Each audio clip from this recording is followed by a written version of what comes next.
Hello and welcome back to my YouTube channel. In this video, I'm going to be sharing with you a few things that I ensure to do before every speaking engagement.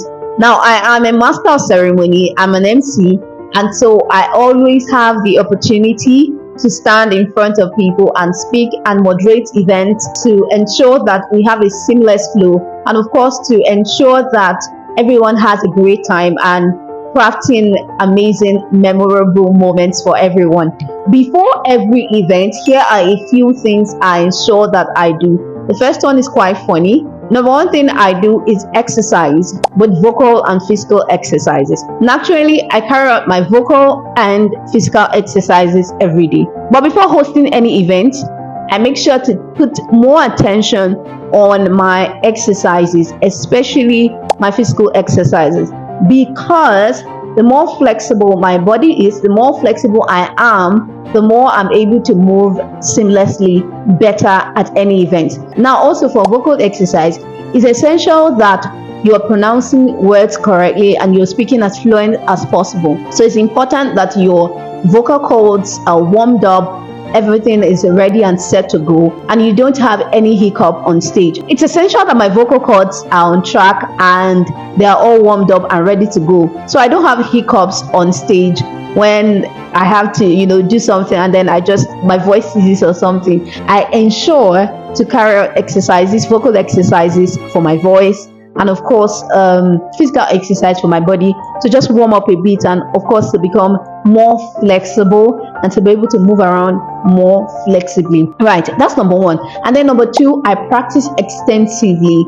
Two ways I practice. Number one, I practice standing in front of the mirror, go through the program of event from start to finish, from the opening till. Thank you very much, ladies and gentlemen. It has been a fantastic event so far.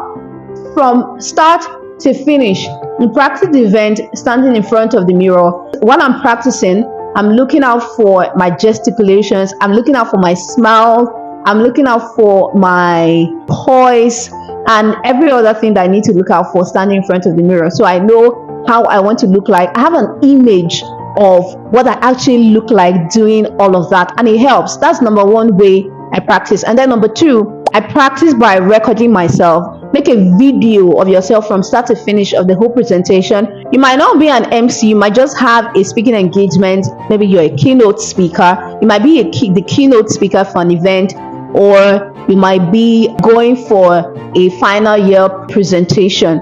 It helps to record yourself start to finish. The same thing happens when you watch the video.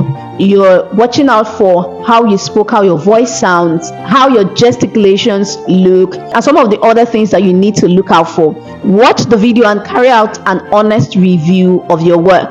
You can send it to a family member who will carry out an objective criticism of that work, and they'll do well to tell you, oh, correct this, work on this. And of course, when the D-Day come, you're going to do exceptionally well because you have practiced, and you've not just practiced with yourself, but somebody else has looked at you with another eyes and told you what to do better. So you're going to, of course, kill it better.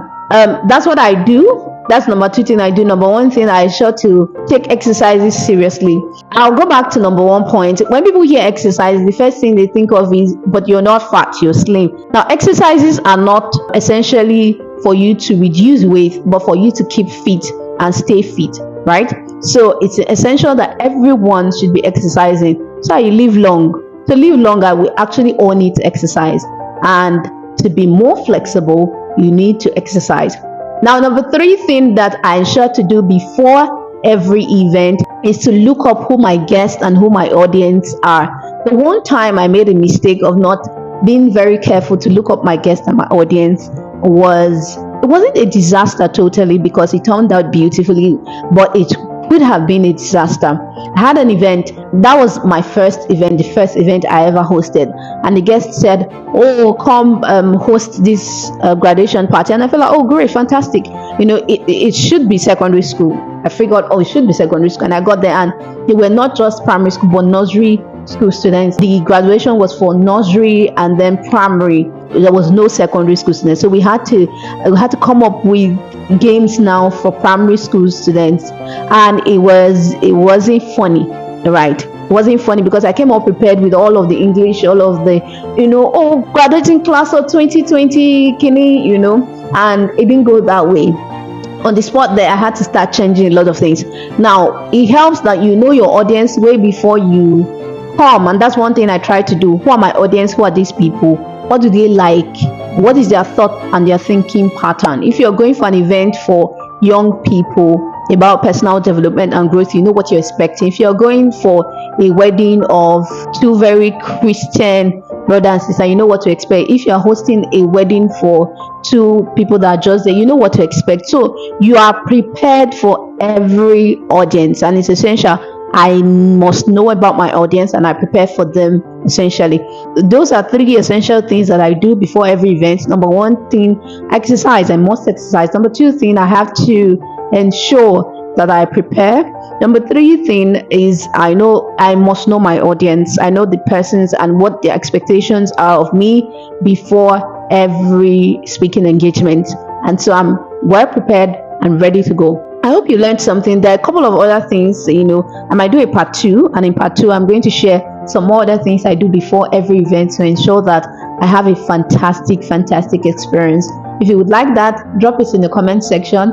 And if you liked this video, do well to click the subscription button and hit the notification button also to get notified the next time I post a video. Do well to like this video, share, and engage. Thank you very much for watching. I'll see you in my next video. Bye.